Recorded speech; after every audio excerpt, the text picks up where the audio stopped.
اللهم صل على محمد وعلى آل محمد كما صليت على إبراهيم وعلى آل إبراهيم إنك حميد مجيد. اللهم بارك على محمد وعلى آل محمد كما باركت على إبراهيم وعلى آل إبراهيم إنك حميد مجيد. نحمده ونصلي على رسوله الكريم. أما بعد فأعوذ بالله من الشيطان الرجيم. بسم الله الرحمن الرحيم. السلام علیکم ورحمۃ اللہ وبرکاتہ. آپ میں سے کون ہوسٹ بن سکتا ہے؟ مجھے ہینڈ ریز کر کے بتا دیجئے.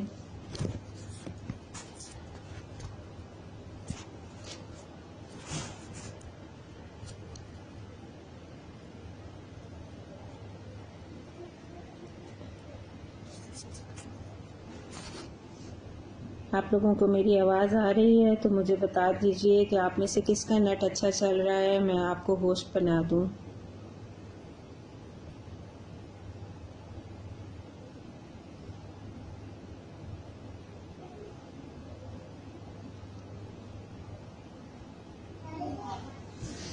اوکے. بسم اللہ الرحمن الرحیم. گزشتہ کل کے سبق میں ہم نے تدفین کفن کے مسائل کے متعلق پڑھا اور اس کے ساتھ ہی ہم نے یہ بھی پڑھا کہ کفن کو دینے کا طریقہ کار کیا ہوگا اور کفن دینے کا طریقہ کار کیا ہوگا اور کفن کے بعد کے جو مسائل ہیں ان کے بارے میں ہم نے بات کی تھی. آج ہم کفن اور تدفین سے متعلق کچھ ضروری مسائل پر ہی بات کریں گے جن کا تعلق تدفین سے پہلے اور تدفین کے بعد کے ساتھ ہے. اگر کسی کو کوئی ڈیڈ باڈی ملی اور وہ اس طرح تھی کہ نامکمل جسم تھا تو اس کی تدفین کا کیا حکم ہوگا؟ کفن دینا اور اس کو دفنانا، اس کا کیا حکم ہوگا؟ اس کے بارے میں حکم یہ ہے کہ اگر جو ڈیڈ باڈی ہمیں ملی ہے ہوسٹ بن کر کیا کرنا ہوتا ہے؟ ہوسٹ بن کر آپ نے یہ کرنا ہوتا ہے کہ جو بھی نئے ممبر سامنے آئیں گے لکھا ہوا آ رہا ہوگا کہ وہ کلاس جوائن کرنا چاہتے ہیں، ایڈمٹ ہونا چاہتے ہیں کلاس میں، تو آپ نے بس ایڈمٹ کر لینا ہے، ان کو سامنے آپشن آ رہا ہوگا. عائشہ نعمان، میں آپ کو ہوسٹ بنانے لگی ہوں، ٹھیک ہے جی.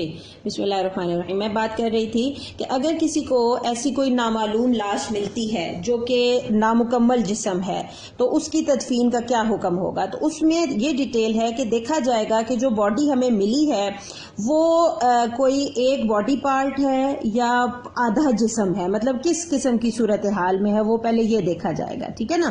تو اگر ہمیں ایسا جسم ملا جو کہ اکثر حصہ ہے، یعنی کہ سر موجود ہے اور نیچے جسم کا اکثر حصہ موجود ہے، بازو کٹا ہوا ہے، ٹانگ کٹی ہوئی ہے، دونوں ٹانگیں کٹی ہوئی ہیں لیکن سر موجود ہے، تو ایسی صورت میں وہ مکمل جسم کے حکم میں ہی آئے گا، کیونکہ سر جو ہے وہ جسم میں ایک مرکزی حیثیت رکھتا ہے. اگر سر موجود ہے تو پھر اس کا حکم یہ ہے کہ اس کو باقاعدہ کفن دیا جائے گا اور اس کے بعد جنازہ پڑھا جائے گا اور پھر اس کو دفنایا جائے گا، ٹھیک ہے.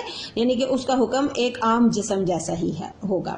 البتہ اگر ہمیں صرف باڈی پارٹس ملتے ہیں، کہیں سے ایک ٹانگ مل گئی، ایک بازو مل گیا، آدھا دھڑ مل گیا، سر کوئی نہیں ہے، تو نچلا دھڑ ہے، اوپر والا دھڑ ہے، سر کوئی نہیں، بازو کوئی نہیں، تو ایسی صورت میں کیا کیا جائے؟ تو اس کا حکم یہ ہے کہ پھر صرف کسی کپڑے میں لپیٹ کر، ایسے پھر بھی نہیں چھوڑنا، کسی کپڑے میں لپیٹ کر زمین کھود کر اس میں دفن کر دیا جائے گا. ایسی صورت میں جو مسنون کفن ہے وہ بھی نہیں دیا جائے گا اور جنازہ بھی نہیں پڑھا جائے گا.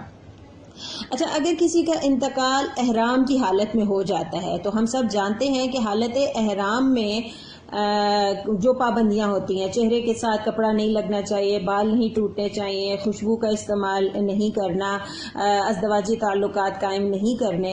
تو اگر کسی شخص کا حالت احرام میں انتقال ہو جاتا ہے تو باوجود اس کے کہ وہ پاک صاف تھا، اس نے اپنے جسم کو پاک کر کے پھر ہی احرام باندھا نا، یقیناً وہ عورت بھی پاکی کی حالت میں تھی، ایسا مرد اگر مر گیا تو اس کی بھی اگرچہ وہ پاک تھا لیکن تب بھی وہ جو احرام کے سارے متعلقات تعلقات اور پابندیاں تھیں ان کا تعلق زندگی کے ساتھ تھا. جب وہ مر گیا تو وہ سارے جو احکامات تھے وہ ختم ہو گئے. اس بارے میں ہم پہلے بھی بات کر چکے ہیں. تو اب ہم نے اس کو اس کے جسم پر بھی اسی طرح پانی بہانا ہے. اگرچہ وہ پاک صاف تھا لیکن اس کے جسم پر یوں ہی پانی بہایا جائے گا اور اس کے بعد اس کو کفن دیا جائے گا اور پھر اس کی جنازہ اور تدفین ہوگی. صحیح ہے. اچھا، ایسا بچہ اگر ہے کہ جو پیدا ہوا اس کے بعد اس نے 1-2 سانسیں لیں اور پھر ساتھ ہی اس کی ڈیتھ ہو گئی، تو ایسے بچے کے متعلق یہ حکم ہے کہ اس کو بھی غسل دیا جائے گا، نہلایا جائے گا، باقاعدہ کفن دیا جائے گا اور اس کے بعد جنازہ پڑھایا جائے گا اور پھر اس کی تدفین کی جائے گی. اگر ایسا بچہ تھا کہ جو پیدا ہوا اور اس کے کان میں ابھی اذان اور اقامت نہیں کہی تھی کہ اس سے پہلے ہی اس کی ڈیتھ ہو گئی، ہم اس کو پچھلے مسئلے کے ساتھ ریلیٹ کر سکتے ہیں، تو اگر اس کو پیدائش کے بعد ابھی تک اذان نہیں دی تھی نا، اذان دینے سے پہلے ہی اس کی ڈیتھ ہوگی، جیسے آج کل ہاسپٹلز میں یہی رواج ہے کہ بچہ ایک نظر دکھا کر وہ نکالتے ہیں لیبر روم سے اور پھر سیدھا اس کو نرسری میں لے جاتے ہیں، چاہے نارمل ڈیلیوری ہے، چاہے آپریشن ہے، چاہے بچہ ماشاءاللہ ہیلدی ہے، لیکن تب بھی وہ لوگ ایک بار نرسری میں لے جاتے ہیں. تو اگر ابھی اذان نہیں دی تھی اور اس سے پہلے ہی بچے کا انتقال ہو گیا تو اب اس کی ڈیتھ کے بعد بھی اس کے کان میں اذان اور اقامت نہیں دی جائے گی، کیونکہ اس کا تعلق جس چیز کے ساتھ تھا نا وہ سلسلہ ہی اب ختم ہو گیا، اس لیے اب اذان اور اقامت نہیں کہی جائے گی. البتہ اگر ایسے بچے کی جنازے کے بغیر تدفین کر دی، لوگوں نے اگر کسی نے یہ سوچا کہ یہ تو بچہ تھا بالکل ہی ابھی ننھی سی جان تھی، ابھی تو ہم نے اس کے کان میں اذان بھی نہیں دی تھی، ابھی تو اس کو نہلایا دھلایا بھی نہیں گیا تھا وغیرہ ذالک، تو اس کو تو جنازہ نہیں پڑھایا جائے گا، بس ایسے ہی اس کو کسی کپڑے میں چادر میں لپیٹ کر دفنا دیا جائے گا. تو یہ شدید گناہ ہے، شریعت میں یہ شدید گناہ ہے کہ کسی بچے کو اگرچہ وہ پیدائش کے فوراً بعد انتقال کر گیا اس کو جنازے کے بغیر اگر دفنا دیا جائے تو یہ سخت گناہ ہوگا. اچھا، اگر ایسا بچہ تھا جس کی ڈیتھ انکوبیٹر میں ہی ہو گئی، جیسے کہ ہوتا ہے اکثر بچوں کو رکھنا پڑتا ہے، تو ایسے بچے کا بھی اگر انتقال ہو گیا تو اس کا بھی یہی حکم ہے کہ اس کو کفن بھی دیا جائے گا، پہلے غسل دیا جائے گا، البتہ اگر اس کا جسم اس طرح کا ہے، یعنی کہ جیسے 7 ماہی بچے بعض پیدا ہوتے ہیں نا کہ جسم بہت ہی نازک سا ہے اور باقاعدہ جو پراپر ایک نہلانا ہے وہ اس کے لیے اب پاسبل نہیں ہے، بچے کا جسم اس طرح کا ہے بہت ہی سینسیٹیو سا ہے، تو تب بھی اگر پورا پانی ڈال کر نہیں بھی نہلایا جا سکتا نا تو کوئی بھی کپڑا روئی وغیرہ گیلی کر کے ایک دفعہ سارے جسم پر پھیری ضرور جائے گی، پھر اس کے بعد کفن دیا جائے گا اور اس کے بعد تدفین کی جائے گی. اچھا، اگلی چیز جو آپ کو بتانی تھی، تدفین کے مسائل کی طرف اب ہم آتے ہیں اور اس کے بعد ساتھ جو اور بھی پوائنٹس ہیں ان پر ڈسکس کرتے چلے جائیں گے.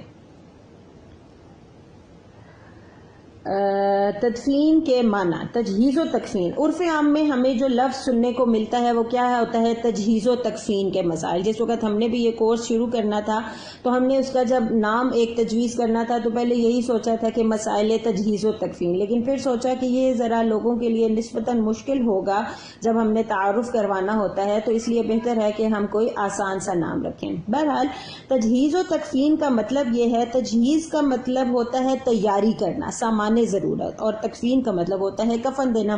تو تجہیز و تکفین کا اکٹھا معنی جو بنتا ہے وہ یہ ہے کہ کسی بھی شخص کے مرنے سے لے کر اس کو قبر میں دفنانے تک جتنے بھی مراحل ہوتے ہیں، جتنے بھی سٹیپس ہوتے ہیں، جو بھی ضرورت کا سامان اور جو بھی تیاری اور جو بھی پروسیس ہوتا ہے، اس سب کے لیے تجہیز و تکفین کا لفظ استعمال کیا جاتا ہے. تدفین کی ابتدا کہاں سے ہوئی؟ کتابوں سے یہ بات ثابت ہے، ضروری نہیں ہے کہ یہ 100% ٹھیک بھی ہو، لیکن بہرحال کتابوں میں یہ بات ہمیں ملتی ہے کہ تدفین کی ابتدا قابیل اور حابیل سے ہوئی تھی. وہ کیسے؟ ہم جانتے ہیں کہ حضرت آدم علیہ السلام کے دونوں یہ حضرت آدم علیہ السلام کے بیٹے ہیں. حضرت بی بی حوا کے ہر حمل سے ایک لڑکا اور ایک لڑکی پیدا ہوتی تھی، اور پھر اگلا حمل جب ہوتا تھا اس سے بھی ایک لڑکا اور ایک لڑکی پیدا ہوتی تھی. تو جو پہلے والے حمل سے لڑکا ہوا اس کی دوسرے والے حمل سے جو لڑکی ہوئی ان کی آپس میں شادی ہو سکتی تھی، اسی طرح ہوتا تھا، نکاح کیا جاتا تھا. اب اسی دستور کے مطابق حضرت آدم علیہ السلام نے قابیل کا نکاح جس لڑکی سے کرنا چاہا جو حابیل کے ساتھ پیدا ہوئی تھی، لیکن قابیل اس بات پر راضی نہیں تھا اور وہ یہ چاہتا تھا کہ میں اس لڑکی سے شادی کروں جو میرے ساتھ پیدا ہوئی ہے کیونکہ وہ زیادہ خوبصورت ہے۔ حضرت آدم علیہ السلام نے اس کو سمجھایا کہ دیکھو یہ تمہارے ساتھ پیدا ہوئی ہے، اس کے ساتھ تمہارا نکاح نہیں ہو سکتا، لیکن قابیل اس بات پر اڑا رہا کہ نہیں میں نے تو اسی سے کرنی ہے۔ آخر حضرت آدم علیہ السلام نے یہ حکم دیا کہ تم لوگ اپنی اپنی قربانیاں اللہ تعالیٰ کی بارگاہ میں پیش کرو، جس کی قربانی قبول ہوگی وہی اس لڑکی سے نکاح کا حقدار ہوگا۔ اس زمانے میں قربانی کی مقبولیت کی یہ نشانی تھی کہ قربانی کو ایک کھلے میدان میں رکھ دیا جاتا تھا، جانور ذبح کر کے آسمان سے ایک آگ اترتی تھی اور اس کو کھا لیتی تھی۔ اگر تو آگ اس کو کھا لیتی تھی نا تو اس کا مطلب ہوتا تھا کہ یہ اللہ تعالیٰ کی بارگاہ میں مقبول ہے۔ یہاں پر آپ کو ایک اور بات بتاتی چلوں کہ امت محمدیہ کی یہ خصوصیت ہے کہ اس کے لیے مال غنیمت کو حلال کیا گیا۔ میدان جنگ میں دشمن جو بھی مال چھوڑ کر بھاگ جائے، ہر قسم کا اسلحہ، وہ مسلمانوں کا حق ہوتا ہے اور وہ پھر ان کی جدوجہد اور ان کی جو لڑائی میں شمولیت تھی اس کے حساب سے ان کے درمیان جو سپہ سالار ہوتا ہے اور حاکم وقت ہوتا ہے وہ تقسیم کرتے ہیں۔ تو مال غنیمت امت محمدیہ کے لیے خصوصی طور پر حلال کیا گیا۔ اس سے پہلے سابقہ امتوں کے لیے مال غنیمت حلال نہیں تھا، بلکہ یہی ہوتا تھا کہ جنگ کے بعد جو کچھ بھی ان کو حاصل ہوتا تھا وہ سب ایک جگہ پر رکھ دیا جاتا تھا، آسمانی آگ آتی تھی اور اس کو کھا لیتی تھی اور وہ اس کی قبولیت کی نشانی ہوتی تھی کہ اس میں کسی قسم کی کوئی خیانت نہیں کی گئی، یہ واقعتاً دشمن سے جنگ کرنے کے بعد محنت کر کے اس مال غنیمت کو حاصل کیا گیا۔ برکیف قابیل نے گیہوں کی کچھ بالیاں اور حابیل نے ایک بکری قربانی کے لیے پیش کی۔ آسمانی آگ آئی، اس نے حابیل کی قربانی کو کھا لیا اور قابیل کی قربانی کو چھوڑ دیا، یعنی کہ بکری کو کھا لیا اور گیہوں کو چھوڑ دیا۔ اب پہلے ہی قابیل ضد لگا کے بیٹھا ہوا تھا، اس بات پر اس کے دل میں اور زیادہ بغض پیدا ہوا اور اس نے اپنے بھائی حابیل کو قتل کر دیا۔ اب قتل تو کر دیا لیکن اب اس کو یہ نہ سمجھ آئے میں اس کی لاش کا کیا کروں، چنانچہ وہ کتنے دن تک اس لاش کو اپنی پیٹھ پر لادے ادھر ادھر پھرتا رہا کہ آخر کہاں لے کے جاؤں میں اس کو، روئے زمین پر پہلا قتل تھا نا۔ تو پھر اس نے دیکھا کہ دو کوے آپس میں لڑے ہیں، ایک نے دوسرے کو چونچیں اور ٹھونگے مار کے اس کو قتل کر دیا، اور پھر زندہ کوے نے اپنی چونچ اور پنجوں سے زمین کو کریدا اور ایک گڑھا کھود کر اس میں مردے کوے کو ڈال کر مٹی سے دبا دیا۔ یہ منظر قابیل کو جب دکھائی دیا تو اس نے سوچا کہ مردے کی لاش کو زمین میں دفن کرنا چاہیے، چنانچہ اس نے بھی قبر کھودی اور اس میں اپنے بھائی کی لاش کو دفن کر دیا۔ تو یہاں سے تدفین کی ابتدا ہوئی۔ ایک اور حدیث مبارکہ کا مفہوم ہے جو آپ کو بتاتی چلوں کہ روئے زمین پر جو سب سے پہلا قتل ہے وہ قابیل نے اپنے بھائی حابیل کا کیا تھا اور بے گناہ کیا تھا، ان کا کوئی قصور نہیں تھا۔ روئے زمین پر اس وقت سے لے کر قیامت تک جتنے بھی قتل کیے جاتے تھے، جا رہے ہیں اور قتل کیے جائیں گے، جس میں مرنے والا بے گناہ تھا، بے قصور تھا، وہ بغیر کسی وجہ کے مرا، تو اس کا جو دنیا میں قاتل ہے وہ تو سزاوار ہے ہی ہے، لیکن ان سارے قتلوں کا جو بوجھ اور وبال ہے وہ قابیل کے سر پہ بھی ڈالا جاتا ہے، اس کی سزا اس کو مل رہی ہے اور قیامت کے دن بھی ملے گی، کیونکہ وہ پہلا شخص تھا جس نے قتل کرنے کا رواج جو ہے اس کو دنیا میں رائج کیا تھا۔ یہ حدیث مبارکہ کا مفہوم ہے۔ اچھا، بعض لوگوں میں یہ ہوتا ہے کہ جب انتقال ہو جاتا ہے تو وہ کہتے ہیں کہ ہم نے میت کو اپنے آبائی علاقے میں لے کر جانا ہے، تو شریعت کا حکم یہ ہے کہ بہتر یہی ہے کہ جہاں پر انتقال ہو بغیر کسی شرعی عذر کے میت کو وہاں سے منتقل نہ کیا جائے۔ البتہ 2-3 میل کے فاصلے پر اگر لے کے جانا ہے نا تو پھر حرج نہیں ہے، جیسے کہ بعض لوگ ایسے ہیں جو کہ آبادی سے ہٹ کر رہتے ہیں اور ان کے گھر کے قریب قبرستان نہیں ہے، تو اب انہوں نے جو بھی پاسبل ہے جس قبرستان میں بھی لے جانا، جہاں پر جگہ موجود ہے وہاں پر اگر لے کے جاتے ہیں تو اس میں تو حرج نہیں ہے۔ یا جس طرح اب ہمارے ہاں شہر تو بڑھتے چلے جا رہے ہیں، آبادیاں بھی بڑھتی چلی جا رہی ہیں، لیکن قبرستان بھی اتنی ہی تیزی سے بھر رہے ہیں، تو کئی دفعہ اس طرح ہوتا ہے کہ شہروں میں 1 سے زائد قبرستان ہوتے ہیں لیکن اس کے باوجود جگہ ڈھونڈنی پڑتی ہے۔ تو اگر کسی دور دراز کے قبرستان میں جا کر جگہ ملتی ہے تو پھر میت کو وہاں پر منتقل کرنے میں کوئی حرج نہیں ہے. لیکن بغیر کسی اس طرح کے عذر کے میت کو اس کے آبائی علاقے میں لے کر جانا کہ نہیں جی ہم نے تو اپنے اپنے گاؤں میں ہی دفن کرنا ہے، یا وہاں ہمارا خاندانی قبرستان ہے، ساروں کی قبور ادھر ہیں تو اس لیے یہ میت بھی ادھر ہی لے کر جانی ہے، اس طرح نہیں کرنا چاہیے. البتہ جو کرتے ہیں وہ ان کو گناہ نہیں ہوگا، لیکن بہتر اور افضل عمل یہی ہے کہ جہاں پر میت کا انتقال ہو اسے وہیں پر دفن کیا جائے. کیونکہ دیکھیں نا اس حکم کی اصل یہ ہے کہ میت کو بغیر کسی وجہ کے زیادہ انتظار نہیں کروانا چاہیے، بلکہ اس کو قبر کے سپرد کرنا چاہیے.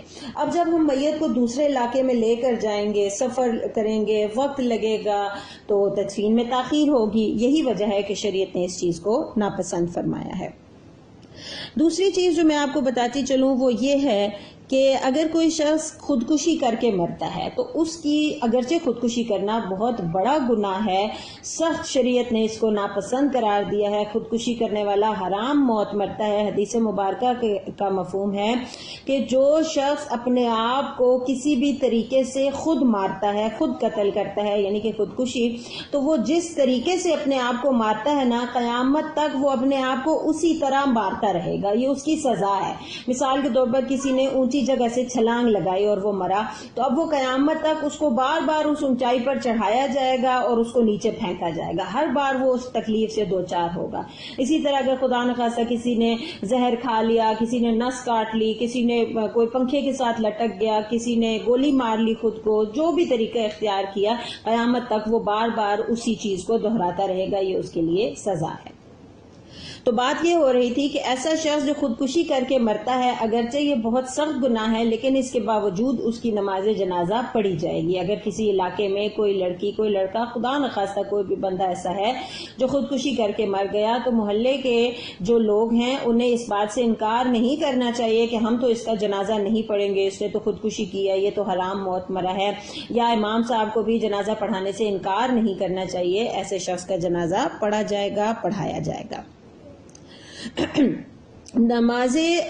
اچھا، اگلے دن آپ لوگوں میں سے کسی نے سوال کیا تھا کہ جس وقت جنازہ اٹھا کر لے جایا جاتا ہے تو لوگ اونچی آواز سے کلمہ شہادت یا دیگر ذکر کرتے چلے جاتے ہیں. یہ بدعت ہے. ہمیں رسول اللہ صلی اللہ علیہ وسلم کے دور سے، آپ کے بعد صحابہ کرام رضوان اللہ علیہم اجمعین سے، ان کے بعد تابعین اور ان کے بعد تبع تابعین میں سے کسی سے ایسی کوئی مثال نہیں ملتی ہے. حدیث مبارکہ کے الفاظ ہیں، حضور صلی اللہ علیہ وسلم نے فرمایا کہ اسلام 3 قرن تک، میرے بعد اسلام 3 قرن تک اپنی اصلی حالت پہ رہے گا. 3 قرن مطلب 3 صدیاں. حضور کا عہد تو گزرا، اس کے بعد صحابہ کرام کا عہد پہلی صدی، دوسری صدی تابعین کی جنہوں نے صحابہ کی زیارت کی، تیسری صدی تبع تابعین کی جنہوں نے تابعین کی زیارت کی. یہ 3 صدیاں ہیں جن میں اسلام اپنی اصلی حالت پر رہا. اس کے بعد پھر بدعات، اختلافات، فتنے، رسوم و رواج، یہ چیزیں آہستہ آہستہ بڑھتی چلی گئیں. ہوتے ہوتے اب صورتحال یہاں تک پہنچ چکی ہے 1450 سال گزرنے کے بعد. تو یہ چیز بدعت ہے. بعض لوگ یہ کہتے ہیں کہ یہ اس لیے کیا جاتا ہے تاکہ گرد و پیش میں سب لوگوں کو پتہ چل جائے. تو بھئی دیکھیں، اگر ان کو پتہ چل جائے گا تو کیا ہوگا؟ یا تو میت کو آپ کسی گاڑی میں منتقل کرتے ہیں اگر قبرستان دور ہے، یا اگر پیدل بھی لے کر جاتے ہیں تو دیکھنے والوں کو ویسے ہی نظر آ جاتا ہے کہ میت جا رہی ہے، جنازہ جا رہا ہے. اس کے لیے بلند آواز میں ذکر کرنا یہ چیز شریعت سے بالکل بھی ثابت نہیں ہے. اور یہ جو ہم کہتے ہیں نا کہ اچھا کیا ہوا، اللہ کا ذکر ہی تو ہے، اگر کر لیتے ہیں تو کوئی حرج تو نہیں ہے. تو دیکھیں، یہاں سے ہی بدعت کی ابتدا ہوتی ہے. یہاں سے ہی شیطان ہمارے دل میں یہ خیال ڈالتا ہے کہ کیا ہوا، ایک اچھی چیز ہی ہے، کوئی اس میں بری بات تو نہیں ہے. دیکھیں، یہاں پر ایک بارڈر لائن ہے کہ ہر وہ چیز جو کہ رسول اللہ تعالیٰ نے قرآن مجید میں بیان نہیں فرمائی، جو کہ رسول اللہ صلی اللہ علیہ وسلم نے اپنی 63 سالہ زندگی میں نہ کی، نہ کہی، نہ کرنے کا کہا، نہ صحابہ کرام نے کی، تو ایسی کسی بھی کام کو کرنا ہمارے لیے جائز نہیں ہے. وہ بدعت ہے اور وہ گناہ ہے. ٹھیک ہے. اچھا، بعض لوگوں میں یہ کانسیپٹ پایا جاتا ہے کہ جس وقت نماز جنازہ پڑھا لی جائے اس کے بعد دعا کی جاتی ہے، ہاتھ اٹھا کر دعا مانگی جاتی ہے. یہ بھی بدعت ہے. انفرادی طور پر دعا مانگ لیں، کوئی حرج نہیں ہے، لیکن اس چیز کو لازم سمجھنا اور سارے حاضرین محفل کا ہاتھ اٹھا کر میت کے لیے دعا مانگنا، یہ بھی بدعت ہے. البتہ جس وقت میت کو سپرد خاک کر دیا جائے، تدفین ہو جائے، اس کے بعد ایک بار دعا مانگنا سنت ہے. تدفین کے بعد ایک بار دعا مانگنا سنت ہے، اور اس کے لیے بھی اجتماع ضروری نہیں ہے. مثال کے طور پر بہت سارے لوگ ایسے ہوتے ہیں کہ جس وقت جنازہ ہوتا ہے تو وہ رخصت ہو جاتے ہیں، پھر ان میں سے بھی پھر اس کے بعد کچھ لوگ ایسے ہوتے ہیں جو تدفین کے مراحل تک بھی انتظار کرتے ہیں. اچھا، جب تدفین ہو جاتی ہے پھر ساتھ ہی بہت سارے اور لوگ رخصت ہو جاتے ہیں، اور اب موسٹلی وہی لوگ رہ جاتے ہیں جن کا میت کے ساتھ قریبی تعلق ہوتا ہے. تو وہ لوگ انفرادی طور پر اپنی اپنی دعا مانگیں تو بھی ٹھیک ہے، اور اگر اکٹھی مل کر دعا مانگ لیں تو بھی ٹھیک ہے. لیکن اکٹھی دعا مانگنے کو لازم نہیں سمجھنا کہ اگر کوئی بندہ اس اکٹھی دعا میں شامل نہیں ہوتا، وہ اس وقت میت کے پاس بیٹھ کر رو رہا ہے، یا اس کی کوئی کال آ گئی ہے، وہ ایک سائڈ پر چلا گیا، یا وہ پانی پی رہا ہے، تو باقی لوگ اس کو برا سمجھیں کہ جی تم دعا میں شامل نہیں ہوئے. تو ایسا نہ کیا جائے، کیونکہ اجتماعی دعا ضروری نہیں ہے. دعا بیسیکلی ضروری ہے، چاہے وہ انفرادی مانگی جائے چاہے وہ مل کر مانگی جائے. اچھا، اگلی چیز جو میں آپ کو بتاتی چلوں وہ یہ ہے کہ قبر کے کتبے پر قرآنی آیات کا لکھنا یہ جائز نہیں ہے. نمبر 2، قبر پر قرآنی آیات کی چادر چڑھانا یہ بھی جائز نہیں ہے، کیونکہ دیکھیں اس میں قرآن مجید کی بے حرمتی ہے. قرآن وہاں پر چادر چڑھانا، کیونکہ دیکھیں نا وہ چادر اوپر ہی تو نہیں رہے گی، ہوا آئے گی، جکھڑ آئے گا، لوگ گزرتے ہیں. آپ کو تو پتہ ہے قبرستان میں قبریں کیسے ساتھ ساتھ ہوتی ہیں، پاؤں آئیں گے، تو یہ سخت گناہ ہے، سخت بے ادبی ہے. اسی طرح قبور کے اوپر پھولوں کی چادریں چڑھانا یہ چیز بھی بدعت ہے، نہیں کرنا چاہیے، گناہ ہے. قبروں پر پھول چڑھانا، دوسری چادریں چڑھانا، عام چادریں چڑھانا، یہ سب چیزیں شریعت سے ثابت نہیں ہیں.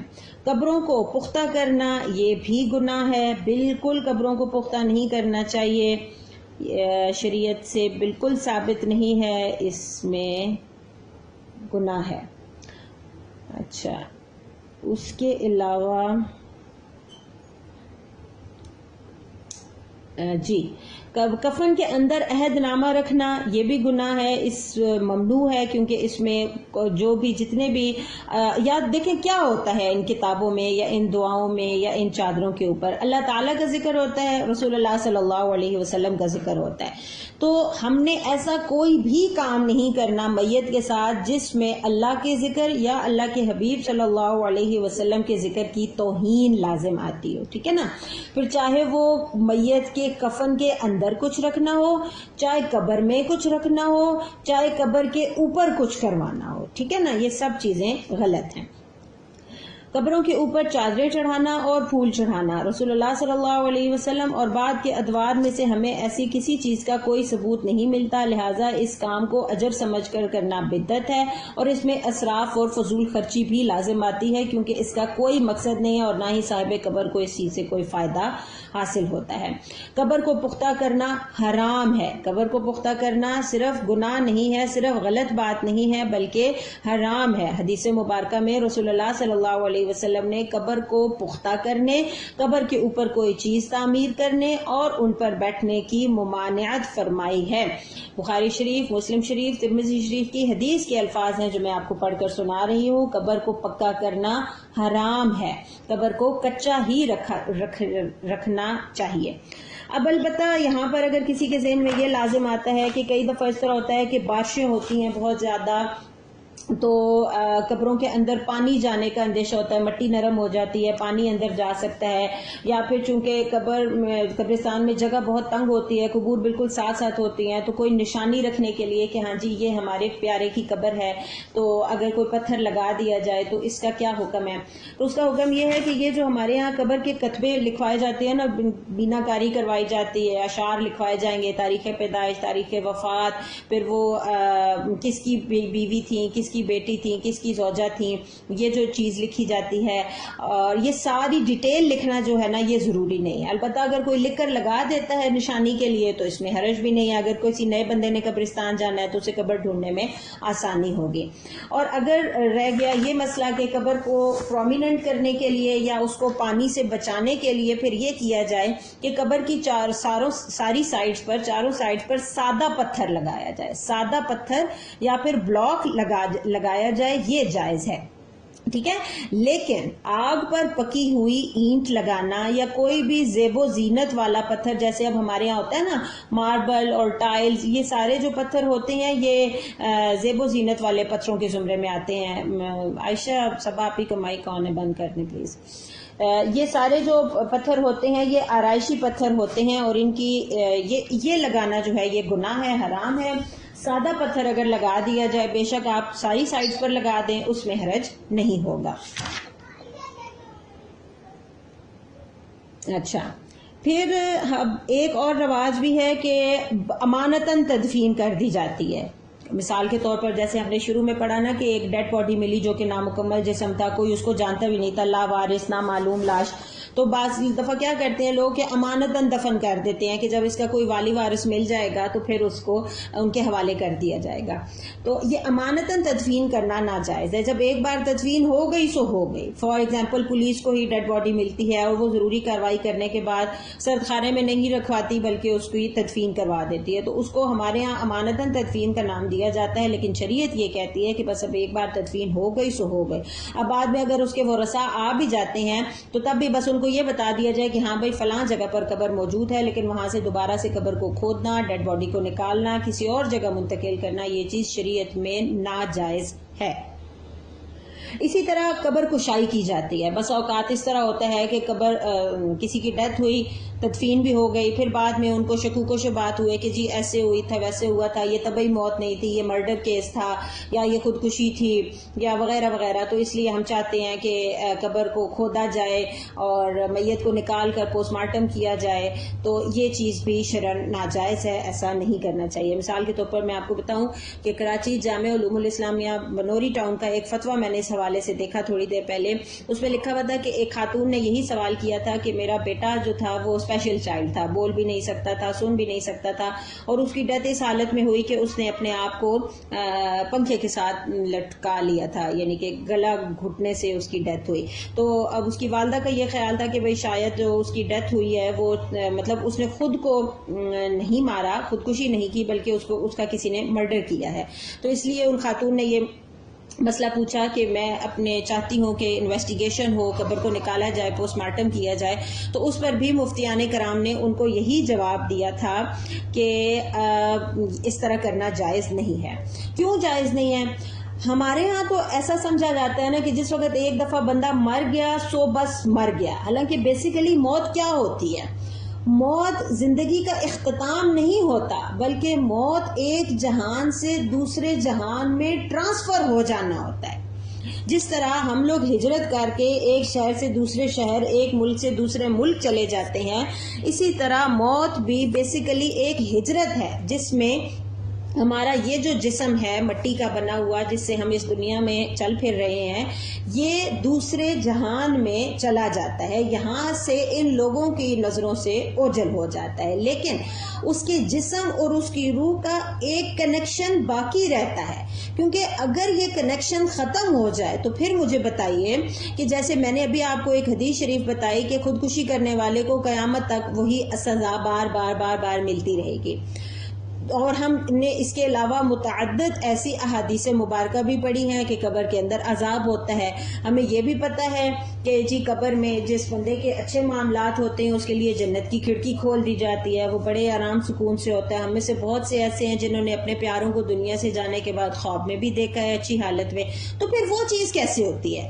اگر ایک سینس لیس باڈی بغیر روح کے ایک مردہ جسم قبر کے اندر ہوتا ہے تو پھر وہ عذاب اور ثواب کس کے اوپر ہوتا ہے؟ معلوم ہوا کہ روح اور جسم کا ایک کنیکشن ہوتا ہے، لیکن وہ کنیکشن ویسا نہیں ہوتا جیسے اس وقت دنیا میں میرا آپ کا ہم سب کا ہے. ٹھیک ہے، ہو گیا نا؟ یہی وجہ ہے کہ ہم کہتے ہیں کہ انسانی حرمت کے اعتبار سے زندہ آدمی اور مردہ آدمی دونوں برابر ہیں، ایکول ہیں۔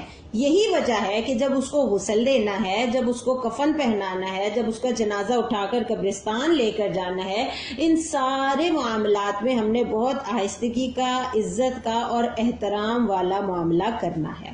تو جب میت کی قبر کو کھودا جائے گا، اس کی ڈیڈ باڈی کو نکالا جائے گا، تو یہ چیز پھر گناہ ہی گناہ ہوگی۔ ایک تو پوسٹ مارٹم کے متعلق ہم ویسے ہی پڑھ چکے ہیں کہ وہ غلط ہے، پھر قبر کو کھود کے جب اس میت کا اگلا جو بھی اس کے اگلے جہان کے مراحل تھے وہ جب پروسیس شروع ہو چکا ہے، پھر اب بیچ میں جا کے ڈسٹربنس کریٹ کرنا، ڈیڈ باڈی کو نکالنا، پھر دوبارہ سے اس کو دفن کرنا، یہ چیز بدرجہ اولا پہلے سے زیادہ سخت گناہ ہے۔ اس لیے شریعت میں اس طرح قبر کشائی کرنا کسی بھی مقصد کے لیے، پوسٹ مارٹم نہ ہو، کوئی بھی اور ریزن ہو، کرنا جائز نہیں ہے۔ تاہم کچھ پوائنٹس ایسے ہیں جس کی وجہ سے قبر کو کھودا جا سکتا ہے۔ مثال کے طور پر کسی مردے کو ایسی جگہ پر دفنایا گیا کہ وہ جو جگہ تھی وہ غصب شدہ تھی۔ غصب مطلب یعنی کہ ملکیت کسی اور کی تھی اور اس کو کسی نے زبردستی اپنے قبضے میں لے لیا تھا۔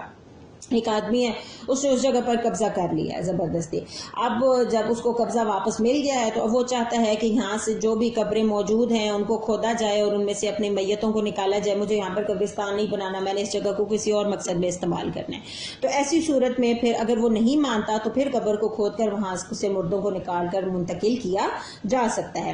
اسی طرح اگر میت کو جو کفن پہنایا گیا تھا وہ کفن چوری کا تھا، ہو سکتا ہے نا، شریعت تو کوئی بھی نقطہ خالی نہیں چھوڑتی ہے۔ زمانے جاہلیت میں مشرکین مکہ مذاق اڑایا کرتے تھے کہ تمہارے نبی صلی اللہ علیہ وسلم کیسے ہیں، تم لوگوں کو یہ بھی مسئلے بتاتے ہیں کہ تم لوگوں نے باتھ روم کیسے جانا ہے اور باتھ روم کیسے یوز کرنا ہے۔ تو در حقیقت یہ ہمارا دین اسلام ایسا ہی خوبصورت ہے کہ وہ ہمیں ہر چھوٹی چھوٹی بات کے متعلق بتاتا ہے کہ ہم نے اپنی زندگی کو پیدا ہونے سے لے کر مرنے تک کیسے گزارنا ہے۔ اگر کفن میت کو چوری کا پہنایا گیا تو ایسی صورت میں اس کی قبر کو کھودا جا سکتا ہے، کفن تبدیل کیا جا سکتا ہے، اس میں گناہ نہیں ہوگا۔ احتیاط بہتر ہے، تاہم اگر کوئی بندہ کرتا ہے تو گناہ نہیں ہوگا۔